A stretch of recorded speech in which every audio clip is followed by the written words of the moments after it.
दोस्तों, कर्मों का फल हर किसी को भोगना ही पड़ता है, चाहे व्यक्ति कितना भी चतुर हो, कितना भी शक्तिशाली हो, लेकिन कर्म कभी किसी को नहीं छोड़ते। कहानी बड़ी ही ज्ञानवर्धक और जीवन का मार्गदर्शन करने वाली है, इसलिए वीडियो को अंत तक जरूर सुने। नमस्कार दोस्तों, गुरु ज्ञान यूट्यूब चैनल में आपका दिल से स्वागत है। क्या आप भाग सकते हो अपने कर्मों से? कभी सोचा है कि अगर इंसान अपने कर्मों से बचने की कोशिश करे तो क्या होता है? क्या समय उसके गुनाहों को मिटा सकता है या फिर कर्म खुद चलकर उसके सामने आ जाते हैं? कहते हैं हर अच्छा बुरा कर्म लौट कर आता है, लेकिन क्या हो अगर कोई इतना ताकतवर हो कि उसे लगता हो कि वह अपने कर्मों से भी ऊपर है? अगर कोई यह मान बैठे कि उसका धन, उसकी ताकत, उसका रुतबा उसे उसके कर्मों के बंधन से मुक्त कर देगा। कर्म का चक्र घूमता ही रहता है। कहते हैं मां की दुआ कभी खाली नहीं जाती। यह बात भगवान से भी टाली नहीं जाती। बर्तन मांजकर 4 बच्चों का पेट भर देती है मां, पर उन 4 बच्चों से एक बूढ़ी मां पाली नहीं जाती। पत्थरों के शहर में कच्चे मकान कौन रखता है? आजकल हवा के लिए रोशनदान कौन रखता है?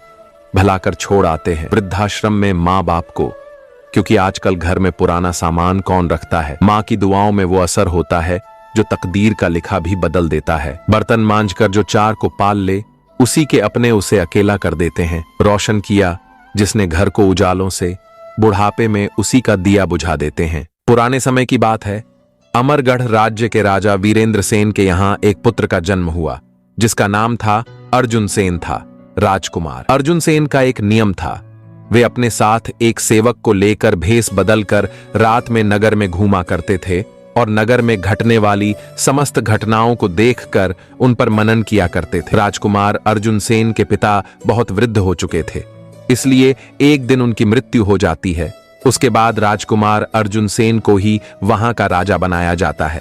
राजा बनने के बाद भी राजकुमार ने अपने नगर में घूमना बंद नहीं किया। हाँ, इतना जरूर था, पहले उनके साथ एक सेवक रहता था, अब वे अपने साथ एक मंत्री को रखते थे। एक दिन राजकुमार अर्जुन सेन और उनके मंत्री भेष बदलकर नगर में घूम रहे थे। जब वे एक गली से होकर गुजर रहे थे तो उन्हें घर के अंदर से कुछ स्त्रियों के बोलने की आवाज आती है। राजा और मंत्री दरवाजे से सटकर खड़े हो जाते हैं और अंदर झांक कर देखते हैं तो उन्होंने देखा कि 3 सुंदर सुंदर युवतियां आपस में बात कर रही थीं। बातों से लग रहा था वे तीनों आपस में बहने बहने हैं। वे तीनों अपनी अपनी पसंद के बारे में बातचीत कर रही थीं। बड़ी बहन कहती है, बहनों, मुझे तो स्वादिष्ट भोजन खाने का बड़ा शौक है। मैं तो अपना विवाह किसी राजा के रसोइये से कराऊंगा, दिष्ट भोजन खाने को मिलता रहे। तब मझली वाली कहती है, हे बहनों, मैं तो अपना विवाह किसी राजा के बड़े अधिकारी से करना चाहती हूं। अगर मेरा विवाह राजा के मंत्री से हो जाए, सेनापति से हो जाए या कोतवाल से हो जाए तो मैं अपने आप को बहुत धन्य समझूंगी। छोटी बहन उनकी बातें सुनकर चुपचाप बैठी रही। तब उन दोनों बहनों ने अपनी छोटी बहन से पूछा कि बहन, तुम चुपचाप कैसी बैठी हो? तुम भी अपनी बताओ। तो छोटी बहन कहने लगी, बहना, आओ, मेरा काम नौकर चाकर से नहीं चलेगा। मैं तो अपना विवाह राजा से करूंगी, ताकि तुम दोनों के पतियों पर मैं हुक्म चला सकूं। और मैं इतना चाहती हूं कि राजा से मेरे एक ऐसा बेटा पैदा हो जो हंसे तो फूल झड़े, रोए तो आंखों से मोती टपके, जिसके एक ओर के केस सोने के हो तो दूसरी ओर के चांदी के। बस ऐसा मेरा सपना है। छोटी बहन की बात सुनकर वे दोनों बहनें ठठ मारकर हंसने लगीं और कहने लगीं, बहन, तू तो हमेशा पागलों की तरह बात करती है। तीनों बहनों की बातचीत राजा और मंत्री द्वार पर खड़े होकर सुन रहे थे। तीनों की बात सुनकर राजा को बड़ा आश्चर्य होता है। राजा ने मंत्री से कहा, मंत्री जी, इस घर को अच्छी तरह से पहचान लो और कल सुबह इन तीनों बहनों को दरबार में बुलवा लो। मुझे इनसे कुछ पूछना है। मित्रों, राजा की आज्ञा का पालन हुआ। अगले दिन मंत्री ने तीनों बहनों को राजा के दरबार में बुला लिया। राजा ने देखा कि उन तीनों में से जो सबसे छोटी बहन थी, जो कह रही थी कि मैं राजा से ब्याह करूंगी, वह बहुत सुंदर थी। राजा उसकी सुंदरता पर मुग्ध हो जाता है। उसके बाद राजा ने उन तीनों से पूछा कि कल रात आप अपने घर में क्या बात कर रही थी? सच सच बताना, तुम तीनों की बातचीत कल मैंने अपने कानों से सुनी थी। अगर तुमने गलत बोलने की कोशिश की तो तुम्हें राजकीय दंड दिया जाएगा। अब वे बातें तो उन स्त्रियों के बीच की बातें थीं, उन्हें भला वे राजा के सामने कैसे जाहिर करती? राजा ने जब उस रात की बातों के बारे में पूछा तो वे तीनों शर्मा गईं। लज्जा के कारण उनकी जुबान बंद हो गई। राजा के पूछने पर उन्होंने कहा कि हमें कुछ याद नहीं है कि हमने क्या कहा था। आप सब कुछ छोड़कर हमें फिर से वही बातें बताइए और हम तुम्हारी इच्छाओं को पूरा करने का प्रयास करेंगे। इस प्रकार मजबूर होकर के उन तीनों ने रात में हुई बातचीत को राज के सामने कह सुनाया। तीनों की बातें सुनकर राजा बहुत प्रसन्न हुआ। उसने तुरंत अपने रसोइयों को दरबार में बुलाया और इन तीनों में से जो बड़ी बहन थी उसका हाथ उस रसोइये के हाथ में दे दिया और कहा, रसोइये, आज से यह तुम्हारी पत्नी है और आज से तुम्हारा यह धर्म है कि तुम इसे स्वादिष्ट भोजन बनाकर खिलाओगे। उसके बाद राजा ने अपना एक मंत्री बुलाया और मंझली बहन का हाथ उसके हाथ में दे दिया। छोटी वाली से कहा कि तुम्हारी यह इच्छा थी कि तुम्हारा विवाह किसी राजा से हो, सो मैं यहां का राजा हूं, तुम्हें मैं अपनी पत्नी के रूप में स्वीकार करता हूं। यह सुनकर के छोटी बहन बहुत प्रसन्न हुई। राजा ने आदेश कर दिया कि इसी समय मेरे विवाह की तैयारी शुरू की जाए। राजा तो उठकर चला गया। उसके बाद राजा के जितने भी कर्मचारी थे वे सब शादी की तैयारी में जुट जाते हैं। उधर उन तीनों बहनों के विवाह की तैयारी होने लगी। छोटी बहन का विवाह बड़ी धूमधाम के साथ वहां के राजा से हो गया। बड़ी वाली का विवाह साई रसोइये से हो गया और बीच वाली का विवाह वहां के एक मंत्री से हो जाता है। तीनों बहनें अपने अपने पतियों के पास रहने लगीं। छोटी बहन को रानी बनाकर राजा के महलों में पहुंचा दिया गया। मित्रों, यह देखकर उन दोनों बहनों को छोटी वाली रानी के भाग्य से जलन होने लगी। वे दोनों जब इकट्ठी होती थी तो इस तरह सोचती थी कि हे बहन, छोटी वाली तो सचमुच रानी बन गई और हम अपनी इच्छा पाकर भी उसकी नौकरानी बनकर रह गई है। हमारी छोटी बहन इतनी कौन सी हूर की परी है जो उसको राजा ने अपनी रानी बना लिया। मंझली वाली कहने लगी, बहन, बुरा तो मुझे भी लग रहा है। राजा ने उसमें ऐसा क्या देख लिया जो उससे शादी कर ली। कही हुई बातों का क्या है? आदमी हर तरह की बातें सोचता है और करता है। मेरी समय से तो छोटी वाली नहीं बल्कि तुम रानी बनने के योग्य थी। बड़ी बहन ने कहा, मुझे भी यह देखकर आश्चर्य होता है कि राजा की अक्ल पर क्या पत्थर पड़ गए थी। जो उसे पसंद कर लिया उससे तो तुम 10 गुना अच्छी थी। मित्रों, इस प्रकार वे दोनों बहनें एक दूसरे को कोसने लगीं और एक दूसरे की बुराई करके अपने दिल को तसल्ली देने लगीं।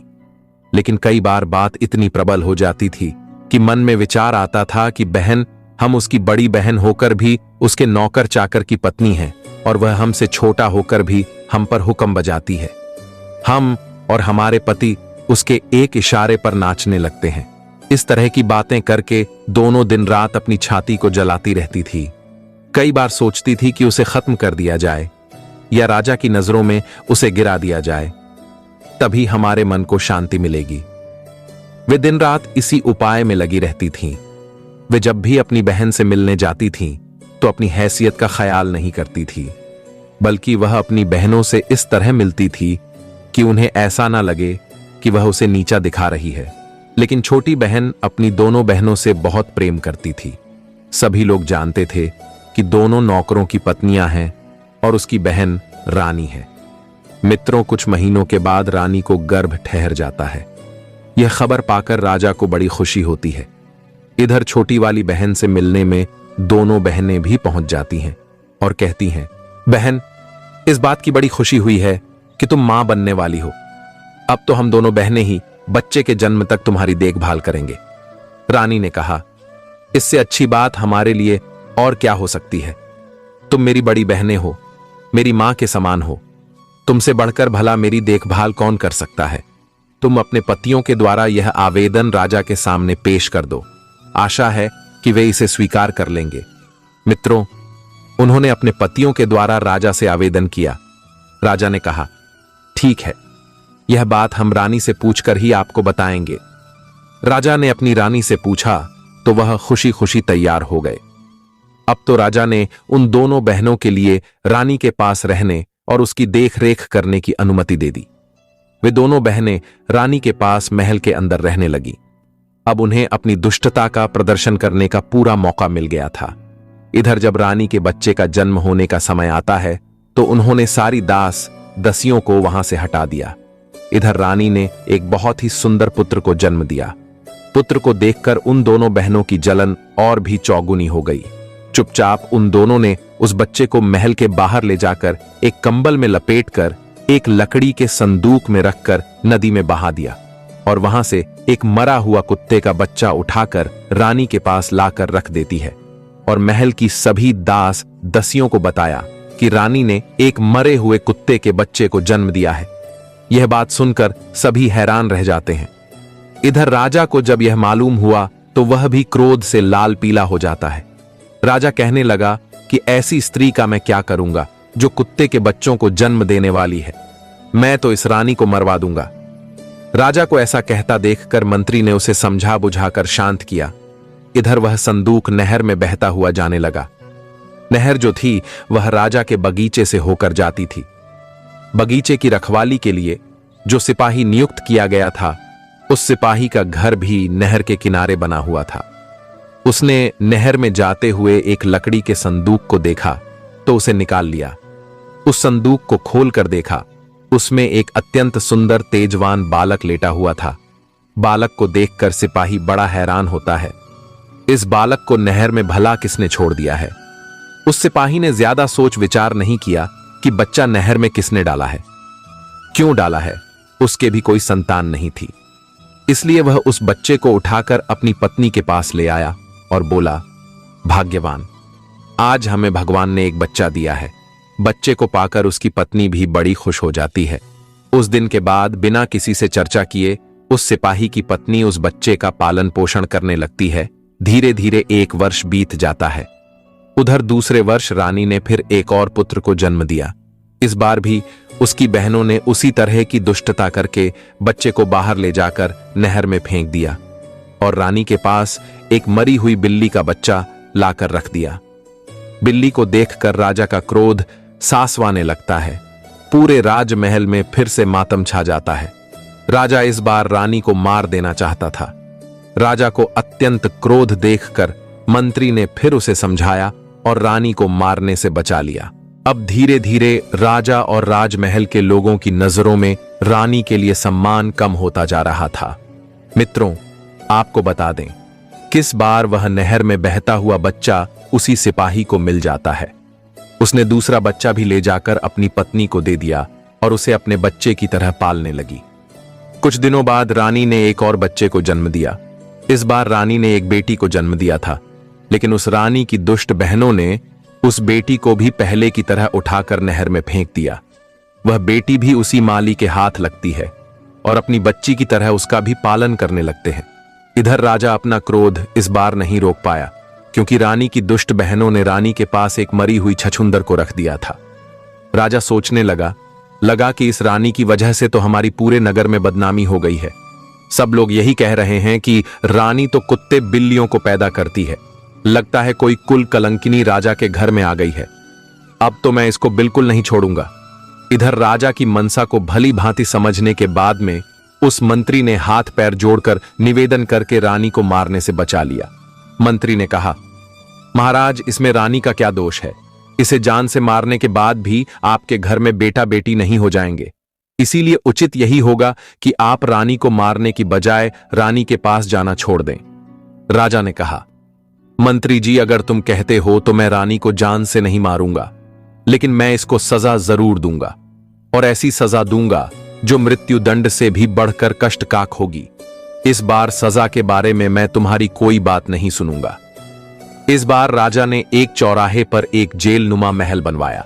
उसमें एक लकड़ी का पिंजरा रखा हुआ था। उसी पिंजरे में रानी को बंद करवा दिया। राजा ने यह आदेश करवा दिया कि इस चौराहे से जो भी निकल कर जाएगा वह रानी के ऊपर थूक कर जाएगा, और जो व्यक्ति ऐसा नहीं करेगा उसे भी ऐसी ही कठोर सजा दी जाएगी जो इस रानी को दी जा रही है। राजा का यह फरमान मंत्री को बहुत बुरा लगा। मंत्री सोचने लगा कि इस सजा के योग्य तो इस रानी की दोनों बहनें हैं। बेचारी निर्दोष रानी अब तो बिना करे की सजा पाने लगी। उधर रानी के वे तीनों बच्चे उस माली के घर में पलकर बड़े हो रहे थे। माली ने उनकी शिक्षा दीक्षा कराई। धीरे धीरे वे सभी विद्याओं में पारंगत हो गए। इधर धीरे धीरे तीनों बच्चे से बड़े होते हैं। उधर उस माली और माली की पत्नी की कुछ दिनों बाद मृत्यु हो जाती है। उनके मरने पर उनका अंतिम संस्कार करके तीनों भाई बहन मिलकर उस घर में रहने लगे। दोनों भाइयों को राजा के यहां नौकरी भी मिल जाती है, परंतु उनकी कभी राजा से भेंट नहीं हो पाई थी। एक दिन दोनों भाई शिकार खेलने को जाते हैं। उनकी बहन घर में अकेली थी, सिर्फ उसकी 2 दासियां उसके साथ थीं। उसी समय उसके यहां एक बड़ी मां आती है और उसे कहती हैं, बेटी मैं तुम्हारे यहां कुछ समय के लिए ठहरना चाहती हूं। लड़की ने तुरंत अनुमति दे दी। लड़की ने बूढ़ी मां को भोजन कराया, उनकी खूब सेवा की, अपने घर के आसपास सुंदर बाग बगीचे को और तालाब को दिखाया। वहां का सुंदर वातावरण देखकर बूढ़ी मां का भी हृदय खुशी से गदगद हो गया। लड़की ने पूछा, अम्मा, मेरे महल और बाग के बारे में आपकी क्या राय है? क्या कोई और चीज की कमी है जो यहां होनी चाहिए? बुढ़िया ने कहा, बेटी, यह प्रश्न मुझसे ना करो तो अच्छा है। मैं कहूंगी तो तुम कहोगी कि यह 2 टके की बुढ़िया मेरे महल और बाग में नोकस निकालने आ गई। लड़की ने जोर देकर कहा, मैं ऐसा कुछ नहीं कहूंगी। आप जो कुछ भी कमी इसमें समझती हो वह मुझे बताओ, मैं उसे पूरा करने की कोशिश करूंगी। तब बुढ़िया ने कहा, बेटी, यह सब कुछ तो तुम्हारा ठीक है, किंतु मेरी समझ में यहां पर 3 चीजें और आ जाएं तो संसार में तुम्हारा बाग सबसे सुंदर हो जाएगा, लेकिन उनका मिलना बहुत कठिन है। वो 3 चीजें क्या हैं? ध्यान देकर सुनो। एक तो है बुलबुल, मनुष्य की तरह बोलती है। जब वह बोलती है तो उसके आसपास सैकड़ों हजारों चिड़ियां जमा हो जाती हैं और उसके स्वर में स्वर मिलाने लगती है। दूसरा है एक गाने वाला पेड़, उसके पत्ते मोटे और चिकने होते हैं। जब हवा चलने पर पत्ते एक दूसरे से रगड़ खाते हैं तो उनसे मधुर संगीत निकलता है। उस संगीत को हर कोई सुनने वाला मुग्ध हो जाता है। और तीसरी वस्तु है वह सुनहरा पानी। उसकी एक बूंद किसी बर्तन में रख दी जाए तो बर्तन अपने आप भर जाता है और फिर उसमें से एक फव्वारा सा निकलता है जो कभी नहीं रुकता, क्योंकि वह पानी लौटकर उसी बर्तन में गिरता रहता है। बुढ़िया की बात सुनकर लड़की कहने लगी, अम्मा, अगर तुम्हें इन चीजों के बारे में इतने विस्तार से पता है तो तुम यह भी जानती होगी कि यह वस्तुएं कहाँ मिलती हैं। मुझे बताओ, मैं उनकी प्राप्ति का प्रयत्न करूंगी। बूढ़ी महिला ने कहा, बेटा, मैं तुम्हें यह नहीं बता सकती, लेकिन इतना जरूर बता सकती हूं। यहां से कोई व्यक्ति उत्तर दिशा में चला जाए और सीधा चलता चला जाए तो 7 दिन की यात्रा के बाद जो पहला व्यक्ति उसे मिलेगा उससे पूछे कि यह वस्तुएं कहां मिलेंगी, वही आगे की राह बताएगा। अच्छा, बेटी बुढ़िया कहने लगी, मुझे काफी देर हो गई है, अब मैं चलती हूं। बुढ़िया को क्या मालूम था कि वह लड़की इतनी साहसी लड़की है कि खुद इन चीजों की तलाश में निकल पड़ेगी, इसलिए उसने विस्तार से वह सब कुछ बता दिया था जो उसे मालूम था। लड़की ने उसकी बताई हुई एक एक बात याद कर ली। इधर दोनों लड़के जब शिकार से लौटकर आते हैं तो अपनी बहन को उदास बैठा हुआ देखते हैं। उन्होंने पूछा, बहन, क्या बात है? आज तुम्हारी तबीयत खराब है क्या, या कोई बात तुम्हारी मर्जी के खिलाफ हो गई है? लड़की ने सिर झुकाकर कहा, नहीं भाई, ऐसी कोई बात नहीं है। भाइयों ने कहा, यह तो तुम झूठ बोल रही हो, कुछ ऐसा तो जरूर हुआ है जो तुम्हें दुख दे रहा है। अगर तुम नहीं बताओगी तो हम तुम्हारे पास से उठकर नहीं जाएंगे।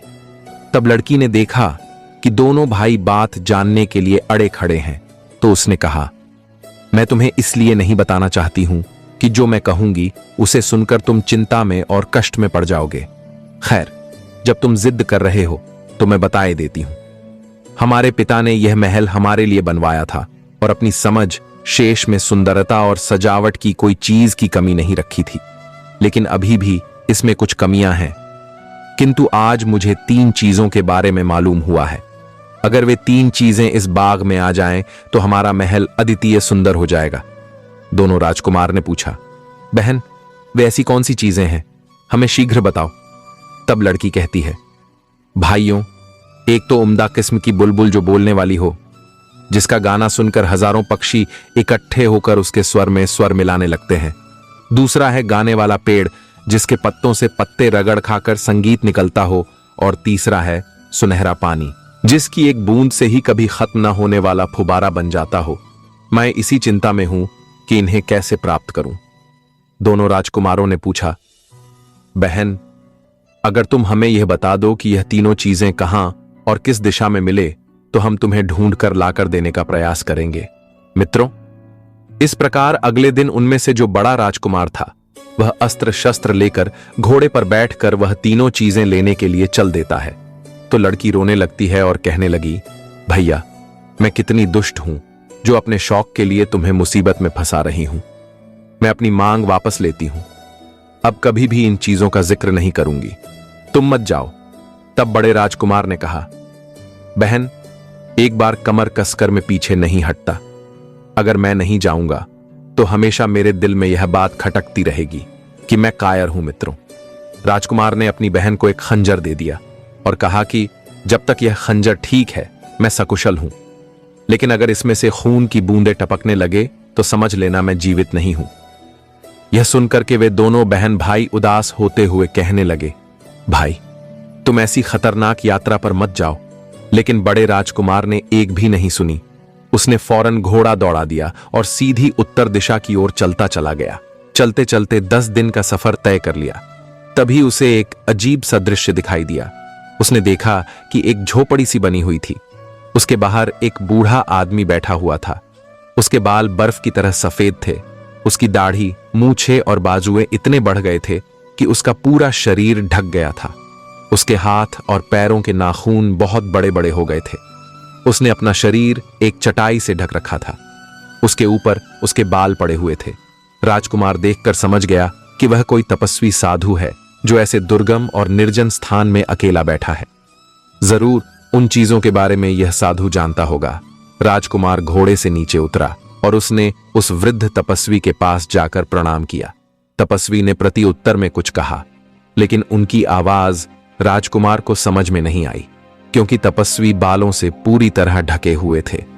राजकुमार ने तुरंत अपनी जेब से एक छोटी सी कैंची निकाली और कहा, तपस्वी महाराज, आपके बालों की वजह से आपकी आवाज मेरे समझ में नहीं आ रही है। यदि आप आज्ञा दे तो मैं आपकी दाढ़ी, मूंछ और बालों को काट दूं। तपस्वी ने इशारे से कह दिया।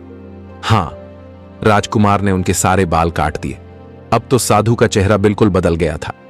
राजकुमार ने कहा, तपस्वी जी, यदि मेरे पास दर्पण होता तो मैं आपको जरूर दिखाता कि बालों के कटने के बाद आप बूढ़े से जवान हो गए हो। राजकुमार की ऐसी बातें सुनकर तपस्वी मुस्कुराया और बोला, बेटा, मैं तुम्हारी सेवा से प्रसन्न हूं। अब बताओ, इतनी दूर किस लिए आए हो? मैं तुम्हारी क्या मदद कर सकता हूं? तब राजकुमार ने बताया कि साधु महाराज, मैं बहुत दूर से उम्दा किस्म की बुलबुल गाने वाला पेड़ और सुनहरा पानी लेने आया हूं। आप मुझे बताएं कि यह वस्तुएं मुझे कहां मिलेंगी। राजकुमार की बात सुनकर साधु चुप हो गया। राजकुमार ने पूछा, महाराज, आप चुप कैसे हो गए? कृपया कुछ तो बताइए। यदि नहीं पता है तो आप मना कर दो। तब तपस्वी ने कहा, पुत्र, मुझे पता तो है, लेकिन मैं तुम्हें इसलिए नहीं बताना चाहता। तुम्हारी सेवा के बदले मैं तुम्हें मुसीबत में डालना नहीं चाहता। वहां का मार्ग बड़ा कठिन है। सैकड़ों लोग वहां गए, लेकिन कोई लौटकर नहीं आया। इसीलिए मैं तुमसे कहता हूं, जहां से आए हो वहां वापस चले जाओ। राजकुमार ने कहा, बूढ़े बाबा, मैं जाने के लिए नहीं आया हूं। मुझे अपना कार्य पूरा करना है। मैंने अपनी बहन को वचन दिया है। इसमें चाहे मेरी जान ही क्यों ना चली जाए। तुम मुझे वहां तक पहुंचाने का रास्ता बता दो, बाकी मैं देख लूंगा। तुम मेरे युद्ध कौशल पर विश्वास करो। तपस्वी ने कहा, बेटे, यही तो मुश्किल है कि तुम्हें युद्ध कौशल दिखाने का अवसर ही नहीं मिलेगा। तुम्हें जो जो शत्रु मिलेंगे वे सामने से मुकाबला नहीं करते हैं, बल्कि छुपे तौर पर वार करते हैं। राजकुमार ने कहा, मैं छुपे तौर पर वार करने वालों से भी निबट अच्छी तरह से जानता हूं। आप मुझे वहां जाने वाला रास्ता बता दीजिए। बस मित्रों, तपस्वी ने उसे बहुत समझाया, लेकिन राजकुमार ने अपनी जिद नहीं छोड़ी। तब तपस्वी ने अपने झोले में से एक गेंद निकाली और कहा, मुझे तुम्हारे जीवन का बहुत अफसोस हो रहा है, लेकिन तुमने जिद पकड़ ली है तो अपना भला बुरा तुम स्वयं ही जानो। तुम घोड़े पर सवार होकर के इधर को जाओ और उस गेंद को भूमि पर गिरा दो। ये गेंद खुद ही लुढ़क लगेगी और तुम उसके पीछे पीछे चले जाना। जब तक यह लुढ़क रहे तब तक तुम चलते रहना। एक पहाड़ के नीचे जाकर यह गेंद रुक जाएगी। वही एक पेड़ से तुम घोड़े को बांध देना और फिर आगे पहाड़ पर चढ़ने लगना। तुम्हारा दोनों ओर काले पत्थर दिखाई देंगे। तुम उन पर ध्यान मत देना। इस दौरान तुम्हें पीछे से कई आवाजें सुनाई देंगी। तुम्हें कुछ धमकियां, कुछ गालियां सुनाई देंगी। तुम उन्हें अनसुना कर देना। अगर तुमने एक बार भी डर कर पीछे की ओर देखा तो तुम और तुम्हारा घोड़ा दोनों काले पत्थर के रूप में बन जाएंगे। वहां पड़े हुए काले पत्थर वही सब लोग हैं जो इन्हीं चीजों को लेने के लिए गए थे और पीछे लौटकर देखने के कारण वहां पत्थर बन गए। अगर तुम कुशलतापूर्वक पहाड़ की चोटी पर पहुंच गए तो वहां एक वृक्ष पर टंगा हुआ पिंजरा मिलेगा जिसमें गाने वाली चिड़िया मौजूद होगी। उस चिड़िया की बातों से तुम्हें डरना नहीं है, बल्कि उससे तुम उस गाने वाले पेड़ और सुनहरे पानी का पता पूछना। वह चिड़िया तुम्हें बताएगी कि यह चीजें कहां मिलेगी। इन सब चीजों को पाने बाद तुम्हारी राह में कोई खतरा नहीं रहेगा बेटे। मैंने यह सब तो तुम्हें जरूर बता दिया, लेकिन अब भी मैं यही कहता हूं कि तुम वापस लौट जाओ। मैं साफ साफ देख रहा हूं तुम वहां तक नहीं पहुंच पाओगे, उससे पहले ही काला पत्थर बनकर रह जाओगे। राजकुमार आगे के लिए चल देता है। तपस्वी ने वह गेंद लड़का दी। गेंद लुढ़कते लुढ़कते उसी पहाड़ी की तलहटी में जाकर रुक गई। वहां से ऊपर जाने के लिए एक बड़ा ही सखरा रास्ता था। राजकुमार ने घोड़े को वहीं बांध दिया और पहाड़ पर चढ़ने लगा। कुछ दूर आगे जाने पर उसे बड़े बड़े काले काले पत्थर दिखाई दिए। उन पत्थरों के बीच 5 कदम ही आगे बढ़ा होगा, तभी पीछे से कुछ आवाजें आनी शुरू हो जाती हैं। वे आवाजें उस राजकुमार को धमका रही थीं। कोई आवाज कह रही थी, कौन है बेवकूफ जो आगे जा रहा है। कोई आवाज कहती थी, पकड़ो इसे। कोई कहती थी, यह कितना बड़ा दुष्ट है, इसे पकड़कर मार डालो। कोई उस पर चीखती थी, कोई चिल्लाती थी, कोई कहती थी, इसे घेर लो, जरूर यह उस चिड़िया को चुराने आया है। राजकुमार ने उन आवाजों की उपेक्षा की और तेजी से आगे के लिए बढ़ने लगा, लेकिन वह जितना आगे बढ़ रहा था उतनी ही आवाज तेज होती जा रही थी। उसके कानों के पर्दे फटने लगे, दिमाग सुन्न हो गया। तपस्वी ने उसे जो बताया था वो उसके दिमाग से निकल गया और एक बार वो मुड़कर पीछे देखने लगा। जैसे ही उसने पीछे देखा तो वह घोड़ा और राजकुमार दोनों काले पत्थर के बन जाते हैं। इधर अपनी बहन को राजकुमार जो खंजर देकर गया था कि मेरी मृत्यु होने पर इस खंजर से खून टपकने लगेगा। राजकुमारी उस खंजर को रोजाना म्यान से निकाल कर देखती थी, लेकिन उधर जैसे ही राजकुमार काला पत्थर बना वैसे ही उसे खंजर से खून टपकने लगा। यह देखकर राजकुमारी जोर जोर से रोने लगी, सिर पटक पटक कर कहने लगी, हाय भैया, मेरी नादानी से तुम्हारी जान चली गई। न जाने किस मनहूस घड़ी में वह कमबख्त बुढ़िया यहां आई थी। वह ना यहां आती और ना मैं इस झंझट में पड़ती। मैंने उसके साथ अच्छा व्यवहार किया, लेकिन उसने मुझे लालच में डाल दिया। हे भगवान, तू मेरे भैया को जिंदा घर लौटा दे, चाहे मेरी मौत भेज दे। भैया ना रहे तो मैं चिड़िया और पेड़ और उस पानी का क्या करूंगी। मुझे कुछ नहीं चाहिए, मुझे सिर्फ मेरा भाई चाहिए। लड़की को रोता देखकर उसका दूसरा भाई भी रोने लगता है और कहने लगा, बहन, अब रोने धोने से कोई फायदा नहीं। मैं जो कहता हूं तुम वो करो। मैं पता लगाऊंगा कि भैया किस प्राकृतिक कारण से मरे, या किसी शत्रु ने उन्हें घेर कर मारा है। किसी ने उन्हें मारा होगा तो मैं उसे जिंदा नहीं छोड़ूंगा। भैया की मौत का बदला जरूर लूंगा। बहन ने अपने उस दूसरे भाई को बहुत समझाया और उसे रोकने का प्रयास किया, मगर वह भी नहीं रुका। बहन बोली, मैंने एक भाई तो खो दिया है, दूसरे को मौत के मुंह में नहीं जाने दूंगी। बड़े भैया, तुमसे कोई कम बहादुर नहीं था, लेकिन फिर भी वह मुसीबत में पड़ गए।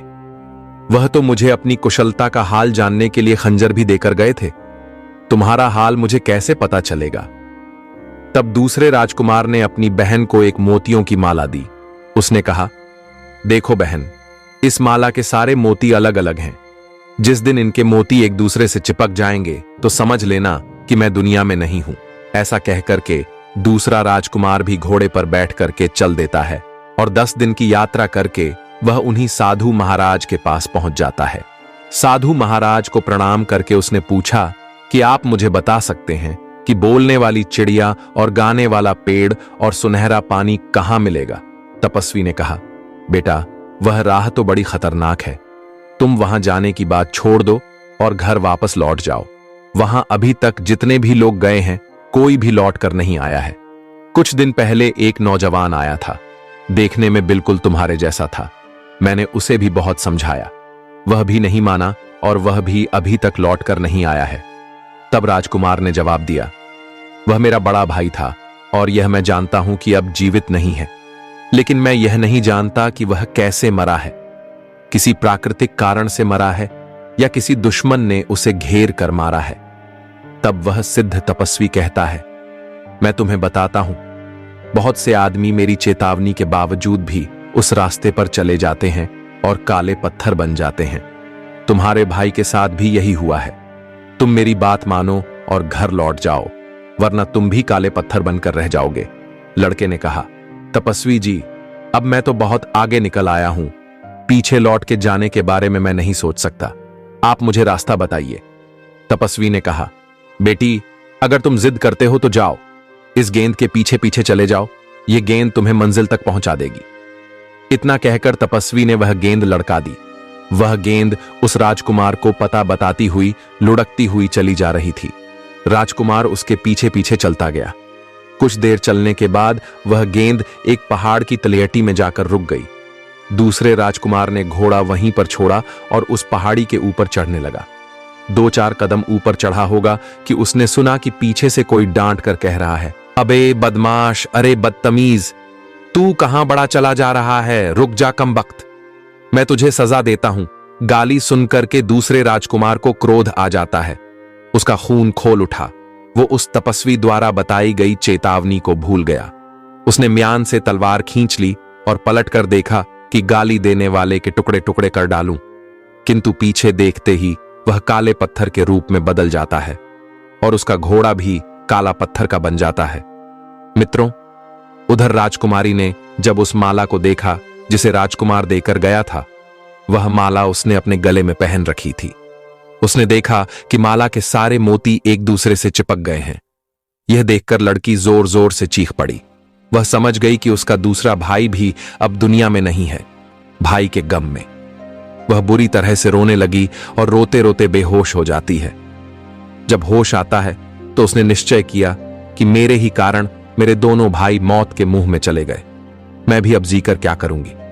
मित्रों, वह लड़की भी सारी विद्याओं में निपुण थी। शस्त्र चलाना, घुड़सवारी करना, तलवारबाजी, तीरंदाजी, सभी हुनर उसे अच्छी तरह आते थे। अब तो लड़की घोड़े पर सवार होकर स्वयं अपने भाइयों की खोज में निकल पड़ी। 10 दिन चलने के बाद वह उसी साधु के पास आती है और तपस्वी को प्रणाम करके पूछने लगे, हे तपस्वी महाराज, मुझे बोलने वाली चिड़िया, गाने वाला पेड़ और सुनहरा पानी चाहिए, बताओ यह कहां मिलेगा। तब साधु ने कहा, बेटी, तुम एक लड़की हो और तुम्हारे लिए अच्छा यही होगा कि तुम अपनी इच्छाओं पर संयम रखो और जिन चीजों का विचार तुम मन में लेकर आई हो उन चीजों को भूलकर तुम वापस लौट जाओ। वह रास्ता बड़ा कठिन है। लड़की ने अपनी मनसा जाहिर की, तपस्वी जी, अब मैं वापस नहीं जा सकती, कृपया मुझे विस्तार से बताइए कि उस रास्ते में क्या खतरे पड़ेंगे ताकि मैं उनसे निपटने का पहले से कर लूं। साधु ने लड़की को पूरी बात बता दी।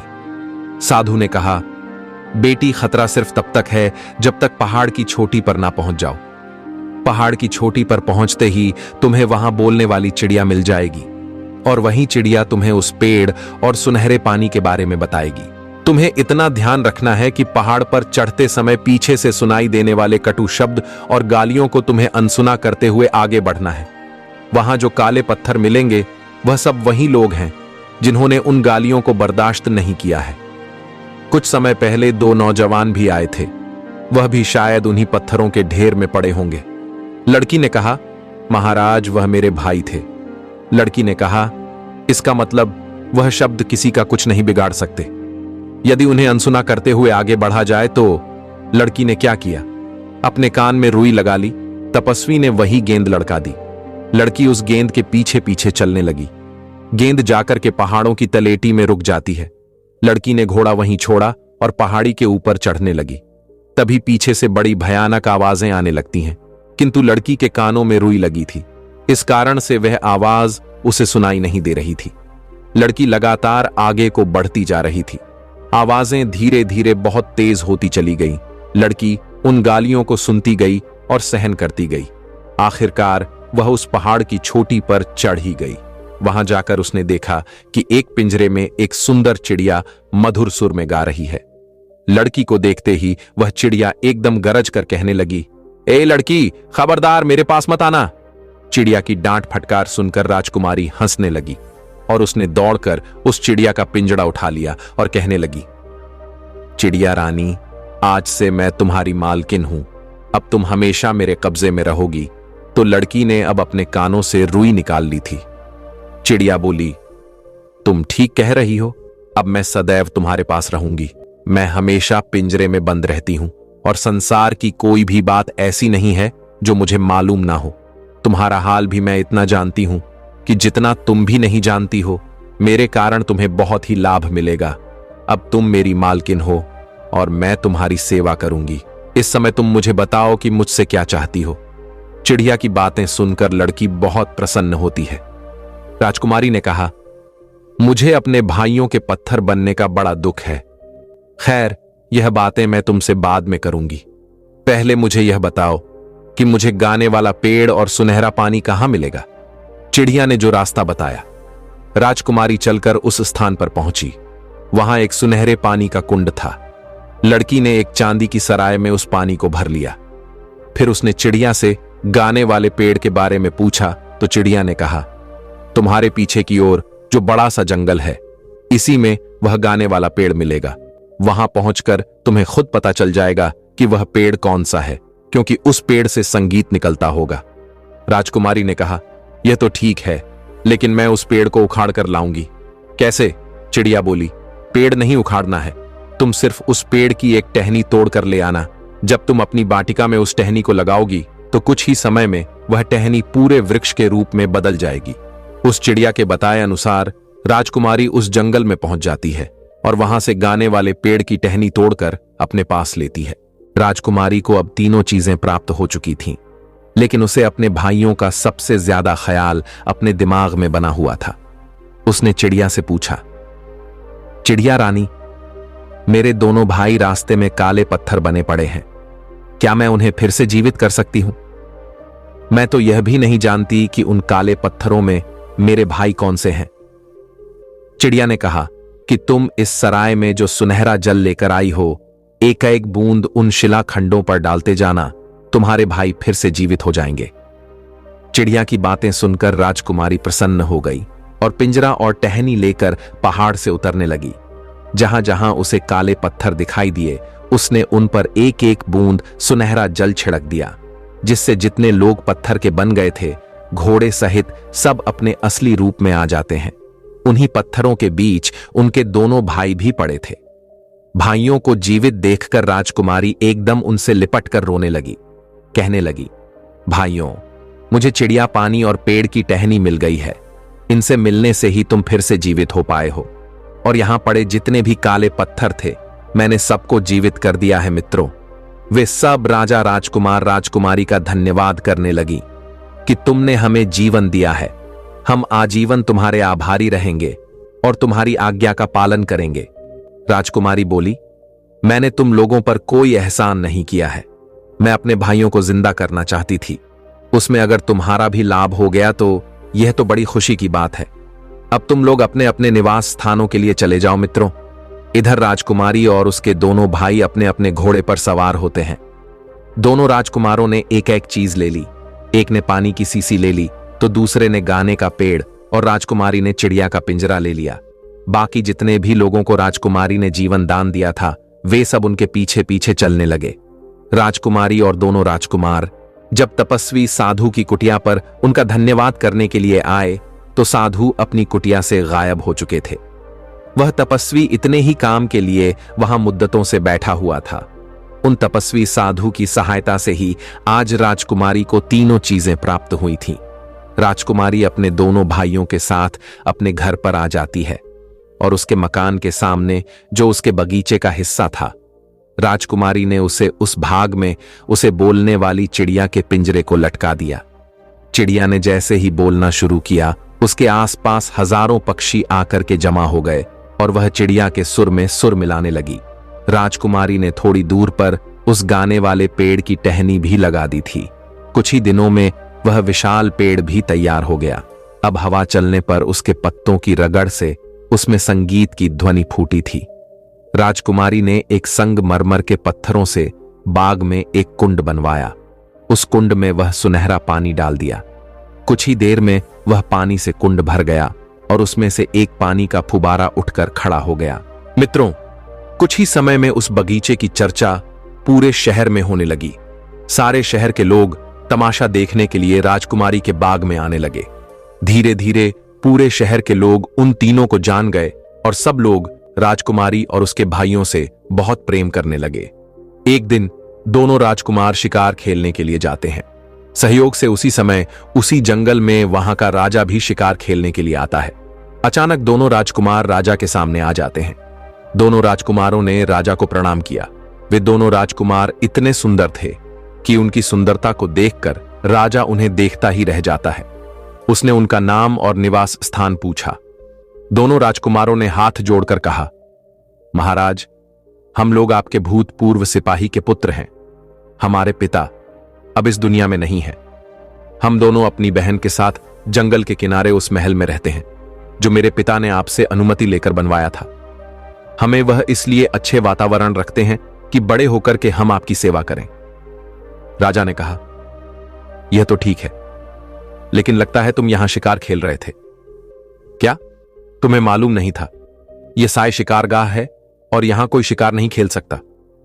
दोनों राजकुमारों ने निवेदन किया, क्षमा करें महाराज, हमारे पिता की असम मौत हो गई है। हमारा निर्देशक कोई नहीं है, इसलिए हम लोगों का ज्ञान अधूरा है और अन्य नौजवानों की तरह हमसे भी भूल हो जाती है। मित्रों, राजकुमारों की राय भरी बातें सुनकर राजा मुस्कुरा जाता है। कहने लगा, पुत्रों, क्या तुम्हें शिकार ना भी आता है या नहीं? दोनों ने जवाब दिया, हां महाराज, हमें शिकार खेलना अच्छी तरह से आता है। आप हमें अवसर देकर तो देखें। तब राजा ने कहा, ठीक है, हम तुम्हें अवसर देते हैं। तुम हमें शिकार खेलकर दिखाओ। मित्रों, दोनों राजकुमारों ने थोड़ी ही देर में एक शेर और एक रीछ का शिकार करके राजा के सामने लाकर रख दिया। राजा उन दोनों राजकुमारों की वीरता देखकर बहुत खुश होता है और कहने लगा, हे पुत्रों, मैं तुम्हें तुम्हारी वीरता से अलग नहीं करना चाहता, इसलिए मैं चाहता हूं कि तुम लोग मेरे साथ महल में चलो, मेरे साथ भोजन करो। राजकुमारों ने कहा, महाराज, इस समय हम आपके साथ नहीं चल सकते। हम इस उद्दंडता के लिए क्षमा चाहते हैं।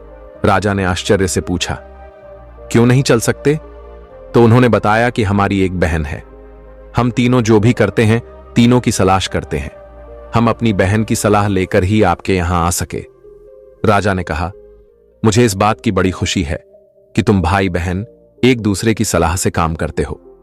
राजा ने कहा, ठीक है, आज तुम अपने घर जाओ और अपनी बहन से पूछकर कल तुम इसी जगह पर हमें आकर मिलना। इस प्रकार दोनों राजकुमार राजा से आज्ञा लेकर अपने घर चले आते हैं, लेकिन वह उस घटना के बारे में बातचीत करना अपनी बहन से भूल गई। अगले दिन जब वे फिर उसी जंगल में शिकार खेलने गए तो राजा ने फिर पूछा कि तुमने अपनी बहन से सलाह ली या नहीं। राजा के पूछने पर वे दोनों घबरा जाते हैं, एक दूसरे की ओर देखने लगे। उन्होंने कहा, महाराज, हमसे भूल हो गई, हम इस बात की चर्चा करना भूल गए। राजा ने कहा, कोई बात नहीं है, आज नहीं तो कल पूछ लेना। दोनों राजकुमार अपने घर आते हैं और अपनी बहन से कहते हैं कि बहन, आज हम शिकार खेलने गए थे तो हमें यहां का राजा मिला था और राजा ने हम दोनों को अपने आप भोजन पर बुलाया है। राजकुमारी ने कहा, यह तो तुम्हारे लिए सौभाग्य की बात है, लेकिन रुको, राजा योगी, अग्नि, जल, इनकी उल्टी रीत, इनसे बचकर चालियो, थोड़ी पालियो। प्रीत, मैं उस बोलने वाली चिड़िया से पहले पूछ लूं कि राजा का निमंत्रण हमें स्वीकार करना चाहिए या नहीं। राजकुमारी तुरंत चिड़िया का पिंजरा लेकर अपने कमरे में आई और पूछने लगी कि चिड़िया रानी, तुम्हें तो सारी बातें पता है, तुमसे कोई बात नहीं छुपी है और तुम सलाह हमेशा सही होती है। मुझे तुमसे एक सलाह लेनी है। मेरे दोनों भाइयों को राजा ने अपने यहां भोजन पर बुलाया है, बताओ तुम्हारी इसमें क्या राय है? चिड़िया ने कहा, मालकिन, तुम्हारे भाइयों को राजा की आज्ञा जरूर माननी चाहिए। राजा पूरे राज्य का मालिक होता है, उनका मेहमान बनने में इन दोनों को किसी प्रकार की कोई हानि नहीं होगी। वे शौक से जाएं। लेकिन दोनों राजकुमार राजा के लिए भी अपने घर भोजन का निमंत्रण देकर जरूर आए। राजकुमारी ने पूछा, हे चिड़िया, मुझे एक बात और बताओ, मेरे भाइयों के निमंत्रण पर अगर राजा हमारे घर आएगा तो मुझे राजा के सामने निकलना चाहिए या नहीं? चिड़िया ने कहा, इसमें कोई हर्ज नहीं है राजा। हर बात से अपनी प्रजा के लिए पिता के समान होता है और पिता के सामने जाने में किसी भी तरह की झिझक नहीं होनी चाहिए। चिड़िया से पूछने के बाद राजकुमारी ने अपने दोनों भाइयों को राजा के निमंत्रण पर जाने का आदेश दे दिया। दोनों राज को जाकर उसी जंगल में राजा से मिलते हैं और बोले, महाराज, हमें आपका निमंत्रण स्वीकार है, लेकिन हम आपका निमंत्रण तभी स्वीकार करेंगे जब आप भी हमारा निमंत्रण स्वीकार करेंगे। मित्रों, इस प्रकार राजा उन दोनों राजकुमारों को अपने महल में बुलाकर ले जाता है और उन दोनों की खूब अच्छे से खातिरदारी करता है। राजा ने उनकी इतनी अच्छी खातिरदारी की कि कई दरबारी और सरदारों को ईर्ष्या तक होने लगी कि इन अजनबियों के प्रति राजा इतना दयावान क्यों है। राजा के सभी कर्मचारियों को इस बात पर बड़ा ही आश्चर्य हो रहा था। सब लोग यह सोचकर हैरान थे कि इन अपरिचित का इतना सम्मान क्यों हो रहा है। दोनों राजकुमारों के रंग रूप, आचार्य, व्यवहार से सभी प्रभावित थे। उनमें आपस में बातें होती थीं कि राजा ने जिस रानी को पिंजरे में कैद कर रखा है, अगर उसके पेट से बच्चा पैदा होता तो आज इतने ही बड़े बालकों के रूप में होता। मित्रों, इधर जब राजा महल में आता है तो भोजन का समय हो जाता है। दास दासियों ने सोने के पात्रों में भोजन परोसा। राजा ने उन दोनों कुमारों को भोजन करने के लिए बैठने को कहा। दोनों राजकुमार बड़े ही संस्कारी थे। राजा ने उनकी कई तरह से परीक्षा लेकर देख लिया, लेकिन यह हर परीक्षा में खरे उतरे। राजा सोचने लगा, ऐसी कुशाग्र बुद्धि के वीर शहजादे अगर उसके होते तो कितना अच्छा होता। उनके पथ राजा का आकर्षण बढ़ता जा रहा था। भोजन के बाद राजा उन्हें अपने मनोरंजन के कक्ष में लेकर जाता है और काफी देर तक उनसे बातें करता है। उनकी बातें सुनने से उसका जी नहीं भर रहा था। राजा ने गायन विद्या और वादन आरंभ करने का आदेश दिया। अपने काल के सर्वश्रेष्ठ गायक वादक को वहां उपस्थित कराया और उन्होंने अपनी श्रेष्ठ कला का प्रदर्शन किया। फिर नाच गाने का इंतजाम किया। नृत्यांगना ने मनमोहक नृत्य दिखाकर सभी को प्रसन्न कर लिया। नाटककार ने नाटक किए। यह कार्यक्रम कई घंटों तक चलते रहे। उसके बाद जब संध्या होने को आई, तब दोनों कुमारों ने राजा से अपने घर जाने की आज्ञा मांगी और राजा से कहा कि महाराज, अब आप भी हम दोनों गरीबों की कुटिया में पधार कर हम पर कृपा करें। राजा ने उनका निमंत्रण स्वीकार कर लिया और बोला, मुझे तुम्हारे यहां कुछ आकर प्रसन्नता हुई है। मैं तुम्हारी बहन से जरूर मिलना चाहूंगा। इस प्रकार दोनों राजकुमार अपने घर चले आते हैं। घर आकर उन्होंने अपनी बहन को बताया कि राजा ने सबके समक्ष हमारा बड़ा सत्कार किया और यह भी वादा किया कि कल शिकार से लौटकर वह हमारे घर जरूर आएंगे। अब हमें राजा की योग्य उत्तम भोजन की व्यवस्था करनी होगी। राजकुमारी ने कहा कि तुम चिंता मत करो, मैं बोलने वाली चिड़िया से सलाह लेकर सारा प्रबंध कर दूंगी। फिर वह चिड़िया का पिंजरा अपने कमरे में लेकर जाती है। उसने चिड़िया को पूरा हाल बताया तो चिड़िया ने कहा, मालकिन, यह तो बड़े सौभाग्य की बात है कि राजा साहब तुम्हारे घर आ रहे हैं। तुम उनके स्वागत सत्कार का जो भी प्रबंध कर सको वह उत्तम ही होना चाहिए, किंतु मेरे कहने से तुम एक विशेष भोजन बनाओ। तुम खीर का गाढ़ बनाना और उसके ऊपर मेवा की तरह जगह जगह मोतियों को बिछा देना। राजकुमारी बोली, यह कैसा व्यंजन हुआ? ये तो हंसों का नाम तो सुना था कि मोती खाते हैं, पर राजा मोती खाएगा ये समझ में नहीं आया। फिर इतने मोती मिलेंगे कहां? चिड़िया ने कहा, उसकी तुम चिंता मत करो। तुम्हारे बगीचे की पूर्व दिशा में एक पेड़ खड़ा है। उसी पेड़ की जड़ में, उस पेड़ की जड़ को तुम खुदवाना तो उससे ढेर सारे मोती मिल जाएंगे। चिड़िया के कहने के अनुसार दो नौकरों को ले जाकर राजकुमारी ने उस पेड़ की जड़ को खुदवा। या तो उस पेड़ की जड़ में एक सोने का संदूक निकला जिसमें तरह तरह के आभूषण और सुंदर मोती भरे हुए थे। राजकुमारी यह देखकर बहुत खुश होती है। अब उसे चिड़िया पर बहुत अधिक विश्वास हो गया था। इधर राजकुमारी ने मकान की ऐसी सफाई कराई कि मकान चमकने लगा। स्वयं दोनों राजकुमार बढ़िया कपड़े पहनकर घोड़ों पर सवार होते हैं और शाही शिकार गांव में पहुंच जाते हैं। शिकार गांव में कुछ देर तक उन्होंने राजा के साथ रहकर शिकार खेला, किंतु उस रोज गर्मी अधिक थी। धूप बहुत तेज पड़ रही थी, इसलिए उस दिन उन दोनों ने शिकार खेलना जल्दी खत्म कर दिया और अपने सैनिकों को वापस भेज दिया। राजा अपने दोनों सैनिकों के साथ उस राजकुमारी के घर आता है। उधर जब राजा उनके द्वार पर आया तो राजकुमारी ने हाथ जोड़कर राजा को प्रणाम किया। राजकुमारों ने बताया कि यह हमारी बहन है। राजा ने राजकुमारी के सर पर हाथ रख दिया और वह राजकुमारी की सुंदर सूरत को काफी देर तक निहारता रहा। राजकुमारी की सूरत को देखकर राजा को कुछ याद सा आ रहा था कि उसकी सूरत जरूर किसी से मिलती जुलती है, मगर वह समझ नहीं पा रहा था कि उसकी सूरत किससे मिलती है। उसके बाद राजकुमारी राजा को अपने घर के अंदर बुलाकर ले जाती है और अपने घर के हिस्से को, बाग बगीचे को राजा को दिखाती है। राजा ने पूरा भवन देखकर कहा, तुमने अपने महल की सजावट बहुत अच्छे ढंग से किया है, अब मुझे अपना बाग भी दिखाओ। कोई आदमी मुझसे तुम्हारे बाग की बहुत तारीफ कर रहा था। यह बाग तुम्हारे पिता के द्वारा लगाया हुआ था। राजा बाग को गौर से देखने लगता है। उस बाग में सब कुछ तो सुंदर था, लेकिन उस बाग के बीच में जो फुबारा था, राजा की नजर उस पर जम गई। उस फुबारा का सुनहरा पानी काफी ऊंचाई तक उछल रहा था। राजा ने पास में जाकर देखा तो हैरान रह गया। तब तक उसे एक पेड़ से बहुत सुंदर संगीत की धुनी सुनाई देने लगी।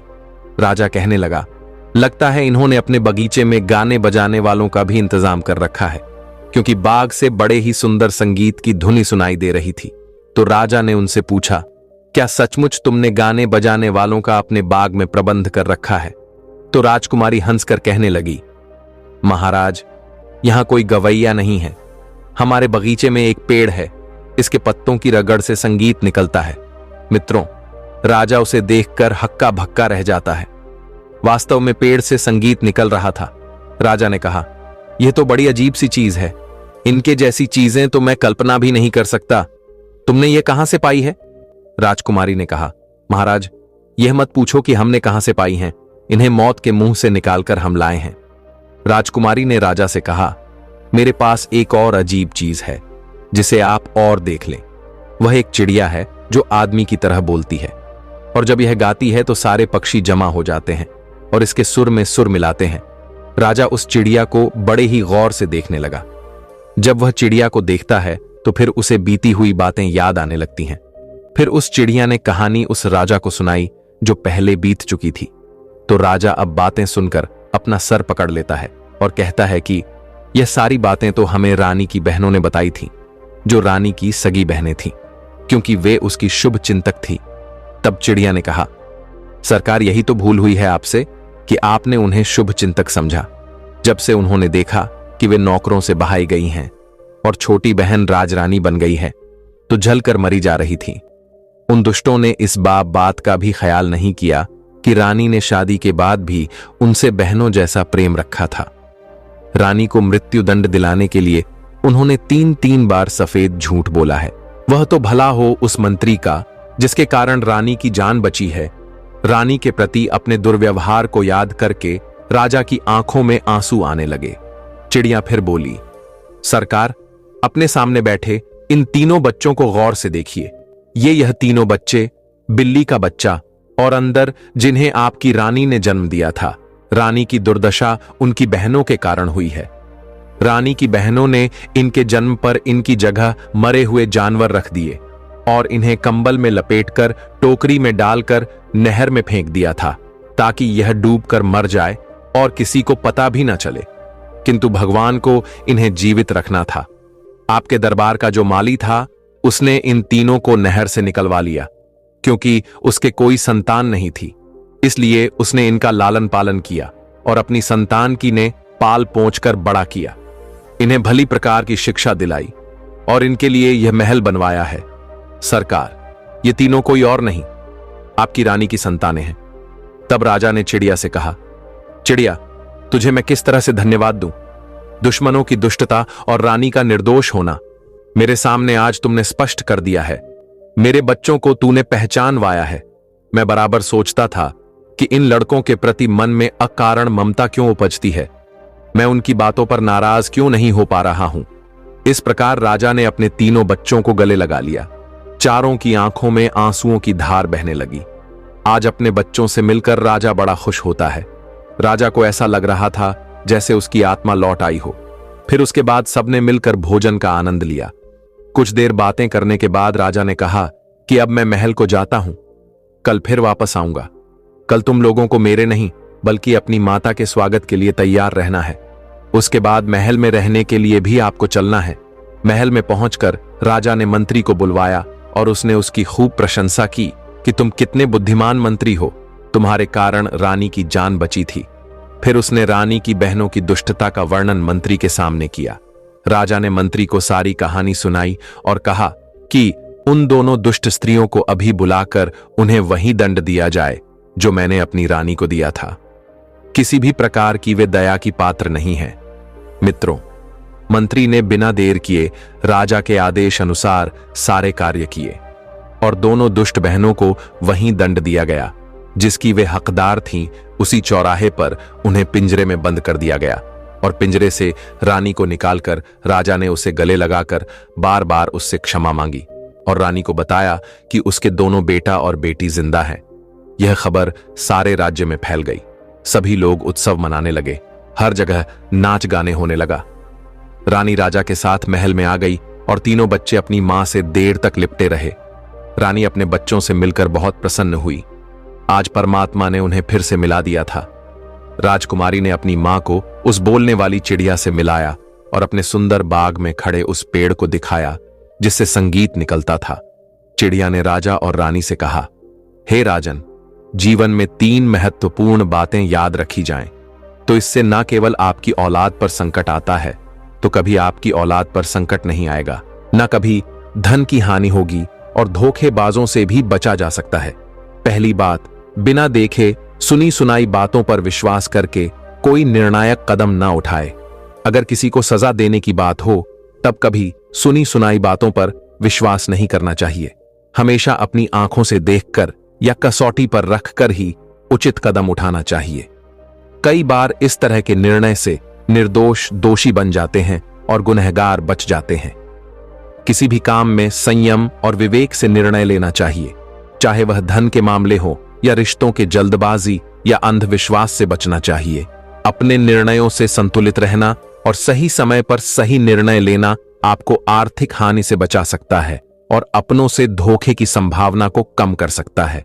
नंबर 2, कितना ही घनिष्ठ मित्र हो, उस पर भी विश्वास नहीं करना चाहिए। हमेशा विश्वासी ही धोखा देता है। विश्वास तब करें जब उन्हें अपनी कसौटी पर परख ले और बीच बीच में उनकी परीक्षा करते रहे। नंबर 3, लोग धोखा इन 3 कारणों से देते हैं: ईर्ष्या, लोभ और अपमान। बस हमेशा ईर्ष्या रखने वालों से दूर रहिए। लोभी, लालची और कामी लोगों से दूरी बनाकर रखिए और किसी का अपमान मत करिए। आप हमेशा और आपका परिवार सदैव धोखों से और संकटों से बचा रहेगा। कभी धन की हानि नहीं होगी।